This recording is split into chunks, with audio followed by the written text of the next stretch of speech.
បងជាន់ដូចផ្លេចក្នុង Condo Times Square 10 ឆ្នេរអូត្រេសចាប់បើកលក់ហើយសម្រាប់បងដែលកំពុងរងចាំបន្ទប់ជាន់ខ្ពស់និងកន្លែងល្អបំផុតឥឡូវនេះការលក់ចាប់ផ្ដើមក្នុងខែកញ្ញានេះហើយអញ្ចឹងCondo ដូចផ្លេចគឺជាប្រភេទ Condo 2ជាន់ដែលមានរចនាបថល្អប្រណិតផ្ដល់នូវទេសភាពសមុទ្រដ៏ស្រស់ស្អាតជុំវិញ360ដឺក្រេឥឡូវនេះមានទំនេរចាប់ពីជាន់ទី32ដល់ជាន់ទី37បន្ទប់នីមួយៗធំទូលាយដែលមានទំហំចាប់ពី67ម៉ែត្រការ៉េរហូតដល់400ម៉ែត្រការ៉េហើយក្នុងនេះគឺយើងមានជាប្រភេទ1បន្ទប់គេង2បន្ទប់គេងរហូតដល់4បន្ទប់គេងផងដែរនេះហើយស័ក្តិសមបំផុតសម្រាប់ក្រុមគ្រួសារសម្រាប់លំហែនិងជាជម្រើសដ៏ល្អបំផុតសម្រាប់ការវីដេអូផងដែរ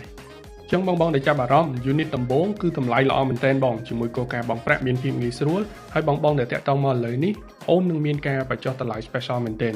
ចឹងបងអាចតំណែងមកឥឡូវនេះហើយនឹងទទួលបានព័ត៌មានពេញតែម្ដងអរគុណច្រើនបង